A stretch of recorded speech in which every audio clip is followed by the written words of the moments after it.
पांडवों ने पहले कृपाचार्य से और बाद में द्रोणाचार्य से अस्त्र शस्त्र की शिक्षा प्राप्त की। उनको जब विद्या में काफी निपुणता प्राप्त हो गई तो एक भारी समारोह किया गया, जिसमें सबने अपने कौशल का प्रदर्शन किया। सारे नगरवासी इस समारोह को देखने आए थे। तरह तरह के खेल हुए और हर एक राजकुमार यही चाहता था कि वह सबसे बढ़कर निकले।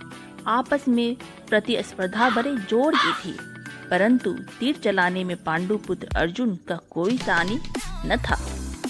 अर्जुन ने धनुष विद्या में कमाल का खेल दिखाया। उसकी अद्भुत चतुरता को देखकर सभी दर्शक और राजवंश के सभी उपस्थित लोग दंग रह गए। यह देखकर दुर्योधन का मन ईर्ष्या से जलने लगा।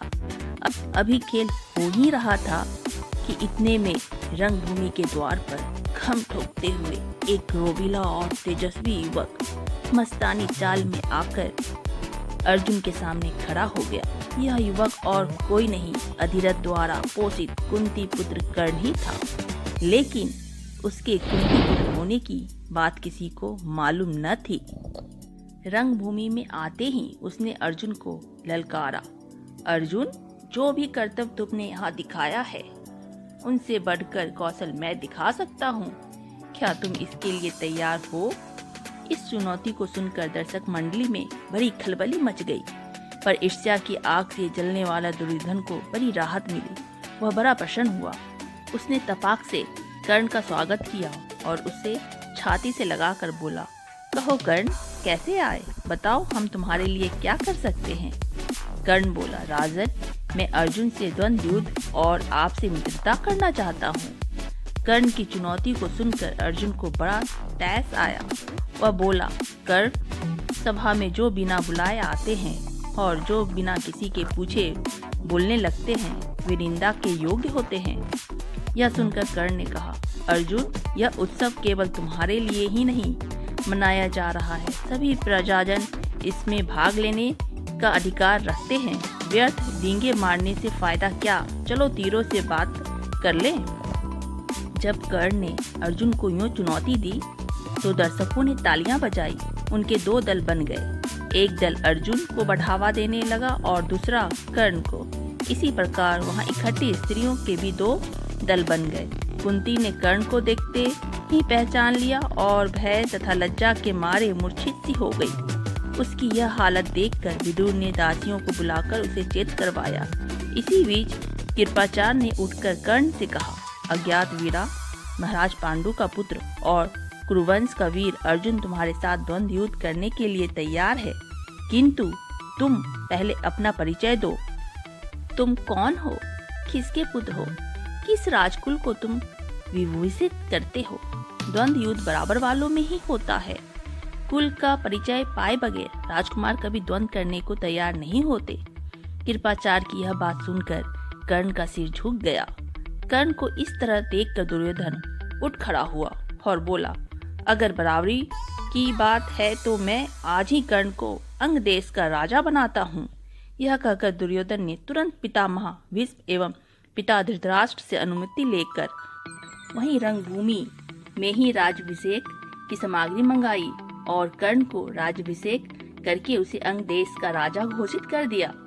इतने में बूढ़ा सारथी अधिरथ, जिसने कर्ण को पाला था, लाठी टेकता हुआ और भय के मारे कांपता हुआ सभा में प्रविष्ट हुआ।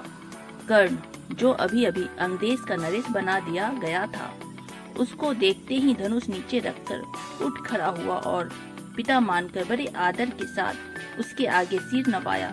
बूढ़े ने भी बेटा कहकर उसे गले लगा लिया। यह देखकर भीम खूब कहा मारकर हंस पड़ा और बोला, सारथी के बेटे, धनुष छोड़कर हाथ में चाबुक लो। चाबुक वही तुम्हें शोभा देगा। तुम भला कब से अर्जुन के साथ द्वंद्व युद्ध करने के योग हो गए? यह सब देखकर सभा में खलबली मच गई। इस समय सूरज भी डूब रहा था, इस कारण सभा विसर्जित हो गई। मसालों और दीपकों की रोशनी में दर्शक वृंद अपनी अपनी पसंद के अनुसार अर्जुन, कर्ण और दुर्योधन की जय बोलते जाते थे। इस घटना के बहुत समय बाद एक बार इंद्र बूढ़े ब्राह्मण के वेश में अंग नरेश कर्ण के पास आए और उसके जन्मजात कवच और कुंडलों की भिक्षा मांगी।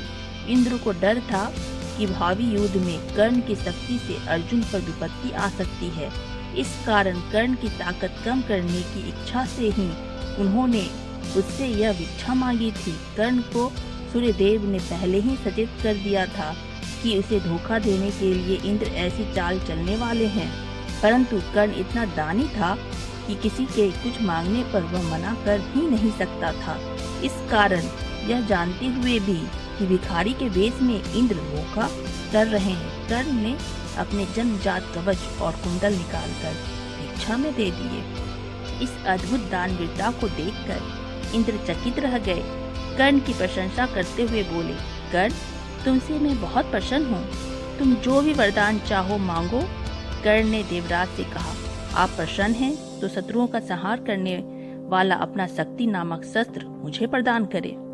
बड़ी प्रसन्नता के साथ अपना वह शस्त्र कर्ण को देते हुए देवराज ने कहा, युद्ध में तुम जिस किसी को लक्ष्य करके इसका प्रयोग करोगे वह अवश्य मारा जाएगा, परंतु एक ही बार तुम इसका प्रयोग कर सकोगे।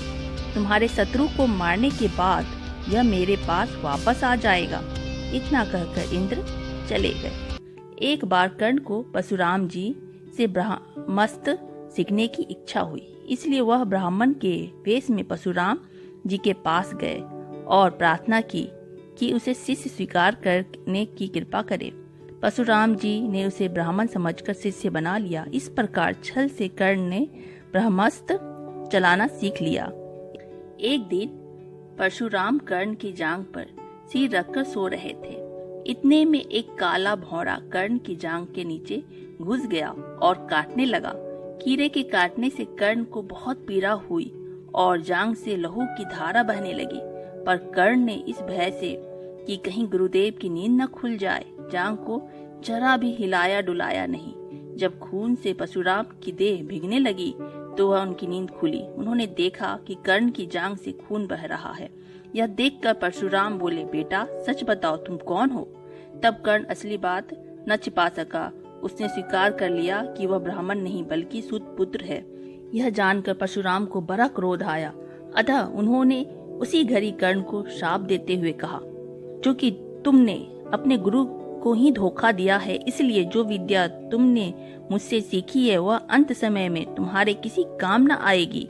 ऐन वक्त पर तुम उसे भूल जाओगे और रण क्षेत्र में तुम्हारे रथ का पहिया पृथ्वी में धंस जाएगा। परशुराम जी का यह शाप झूठा न हुआ। जीवन भर कर्ण को उनकी सिखाई हुई ब्रह्मास्त्र विद्या याद रही, पर कुरुक्षेत्र के मैदान में अर्जुन से युद्ध करते समय कर्ण को वह याद न रही। दुर्योधन के घनिष्ठ मित्र कर्ण ने अंत समय तक कौरवों का साथ न छोड़ा। कुरुक्षेत्र के युद्ध में भीष्म तथा आचार्य द्रोण के आहत हो जाने के बाद दुर्योधन ने कर्ण को ही कौरव सेना का सेनापति बनाया था। कर्ण ने 2 दिन तक अद्भुत कुशलता के साथ युद्ध का संचालन किया। आखिर जब शापवश उसके रथ का पहिया जमीन में धंस गया और वह धनुष बाण रखकर जमीन में धंसा हुआ पहिया निकालने का प्रयत्न करने लगा, तभी अर्जुन ने उस महारथी पर प्रहार किया।